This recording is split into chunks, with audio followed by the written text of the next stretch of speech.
Hello again. All right, so let's talk the brain on adolescence. Oh my. We know that there's a lot physiologically going on and hormonally, and the HPA axis plays a big part in that, and has a lot to do with some of the things that we come to associate with adolescence. But neurological development is another huge place for all of this. Different parts of the brain grow at different rates. So we know that the limbic system, which is our emotional impulses, mature before the prefrontal cortex and our sort of planning ahead, emotional regulation. It's also the part that like decision making in terms of using past experiences for current choices. That's all happening in the prefrontal cortex too. In our social arenas of the brain, social cognition is more in the prefrontal cortex. But using, all of this uses in what we want is an integrated brain. But that takes time to create. And in some ways, for many of us, it takes consciousness to create. So the emotional brain has been online a long time and is going to be stronger even in adolescence, though the logical brain is coming more and more online. The emotional brain, especially with some of these hormones coming in and so forth, is going to be really strong. The instinctual and emotional areas develop before the reflective ones do. So there is a TED talk that just is about the workings of the adolescent brain that I think is interesting to watch. If you want to do that. When emotions are intense, especially when one is with peers, the logical part of the brain shuts down. So when we are using, and we'll talk about this in the cognitive section, but we have sort of a dual model of thinking. One, there's a network for emotional thinking, a network for logical thinking. Really hard to do both at the same time. What can be key and what integration can look like is being able to consider both before we make choices. But the emotional one can be so strong that it can, and especially if we are emotionally hijacked, as we would call, like the limbic system just gets hijacked and it reacts, then it shuts down the prefrontal cortex and its ability to work properly. So when stress, arousal, passion, sensory bombardment, drug intoxication, or deprivation is extreme, deprivation can look like sleep deprivation, which adolescents get a lot of, sleep deprivation. The adolescent brain is overtaken by impulses that might shame adults.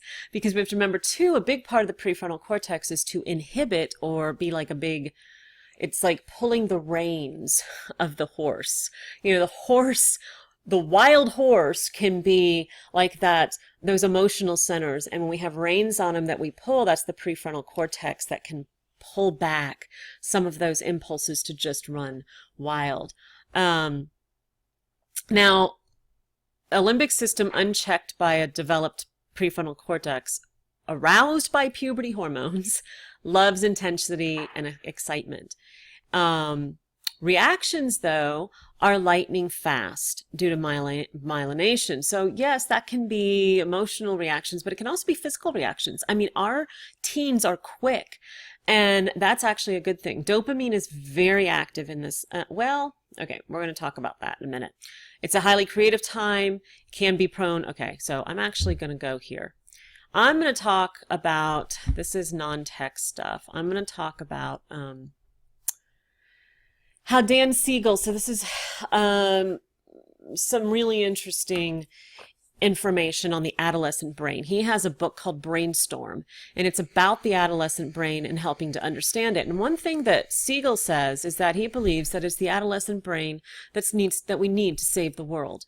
That as harsh as we are on our adolescence and on ourselves during our adolescence and the choices maybe we make or that they make or whatever, they're argumentative or they're this or they're that there's so much in this time period that is really powerful, and that as adults we need to reharness some of what is happening in this adolescent brain, as well as channel the powers of this adolescent brain to really save and change the world in some really dynamic and beautiful ways. Because if we could have a fully developed PFC, but keep some of this, though, too, it would be wonderful. But it's about looking at our adolescence and saying, wow, here's what's really beautiful about this. Here's what's really powerful in this. How can we use it? How can we channel it? Because the other really important thing about the adolescent brain is that it is going through another sort of phase of the brain is going through another phase of remodeling or pruning, as we talk about. We go through that in 0 to 2. About 4 to 6, but 0 to 2 is a huge one. When the brain is pruned, that means it gets rid of the neural connections that aren't being used. The neurons, use it or lose it goes into play. Well, adolescence, towards the end of adolescence, is another time of huge pruning. And throughout this time period, pruning is taking place. And so that's huge because it makes what adolescents go through really significant.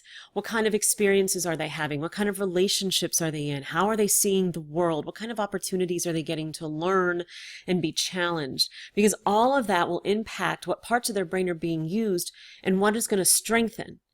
And because remember, if neuroplasticity works, if our brain is shaped and modeled based on our experiences and our thinking, what are our adolescents thinking and experiencing? That is going to shape their brain. Well, we know what they're thinking about a lot, but still, there's other things. And that's going to help really remodel the house here. And so that's something to keep in mind. That is another reason, I'm sorry, I'm going back a little bit, why like HPA distortions can be a problem, because there is so much pruning that goes on. And so this is a really important time to make sure, if it hasn't been learned before, that emotional regulation is worked on, consciously worked on and learned, so that we don't prune away things that would be very valuable in terms of the HPA axis and the emotional regulation parts. Okay, but let's look at Siegel's model. He calls it essence. He loves little wordy, namey things. The essence of adolescence, and it actually spells out the word essence when he talks about these different things. So ES is the emotional spark. Yeah, we know it. Emotional areas of the brain overrule reason and decision making. We just talked about that. They're stronger. The cons of this is that we get emotional storms and moodiness, but the pros are that we can have a drive to live life fully, to fuel forward movement. So what that can mean is, I'm sorry, let me say this. So one thing that Siegel really, another analogy that he uses that I really like is that, you think about being 4. You think about a 4-year-old, and all things being equal, in a good space for a 4-year-old, that they get up in the morning, somebody helps them get dressed, they help them eat, they help them feed, they play with them, they do all of this kind of stuff, they take them off to school, they play, they come home, they get fed, they get read to, they go to bed, and, they might wake up in the morning and, what do you want to eat? Now, Siegel uses oatmeal. I am not a fan of oatmeal, but anyway, whatever you like. I'll use oatmeal just because it goes with the little phrase here. And so, the deal is, if we think about that for the 4-year-old, who the heck ever wants to leave the oatmeal house, right? So if you think of the oatmeal house as being the house where somebody gets us up and helps us get up and helps us get dressed and feeds us and takes care of us, and plays with us and all this kind of stuff. We like the oatmeal house. That's nice, right? So something has to happen within the adolescent brain to make them want to leave the oatmeal house. We have to want them to leave that. We have to want that for them. That is how we become independent. So a lot of what's going on in this essence of adolescence is summing up to something that drives them out towards their independence, that makes them want to leave and be on their own and be with others of their, cohort and make a life for themselves. So we have to understand that what's happening physiologically and neurologically is all coming into play and integrating in part to get them the heck out of the oatmeal house, which, is hard for us as parents, but on the other end, we need and should want that to happen at some level, right? So, my kid's only 11, so that's a little hard to think about, but it's true, right? I don't necessarily want him at 40 living in the basement. Okay, so the emotional spark. So it gives us this drive, the strong emotions that we now have, give us a drive to be with others of our, of our age, and to move forward in life. And the key word there is passion. So how many adults have lost that drive forward to live fully and be passionate in the life that they live? That's a good thing. But of course, this moodiness and these emotional storms can overtake us or drown us if we're not balanced with some type of understanding and regulation. So the SE is social engagement. Peers become primary in the teen's life. This is again what I talked about with like the antelope and not wanting to get eaten. There's a drive to be together. Peers become primary in the teen's life. Again, it's moving them away, very meaningfully away from the home. Cons, giving into peer pressure in order to be accepted by a group. So we see lots of research where teens are riskier around peers than they are like even with adults. Like if there's peers with them or watching them, they tend to take greater risks. So it depends on what that peer pressure is leading them into. We'll talk about peer pressure later, but negative peer pressure that would lead them down roads that can be destructive.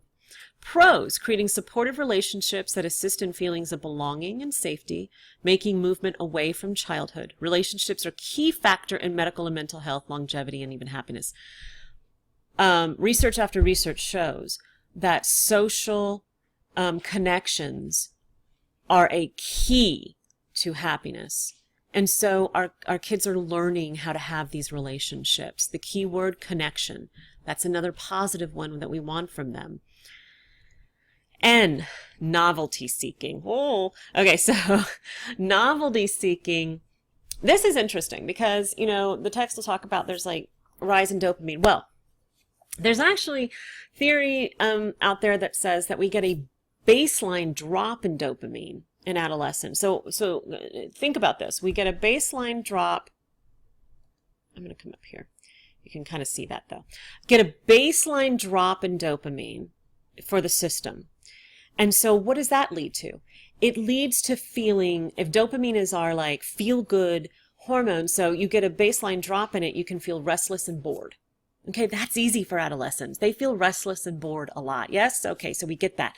So there's this baseline drop, but there's at the same time an increase in reward center responsiveness. So the reward center of our brain, when something happens and we feel rewarded, it's like whoa, huge.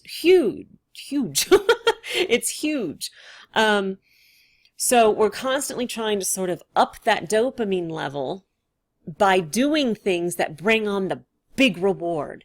And so that can lead to a lot of risk taking for our kids. As they try to really take the edge off of this restlessness and boredom.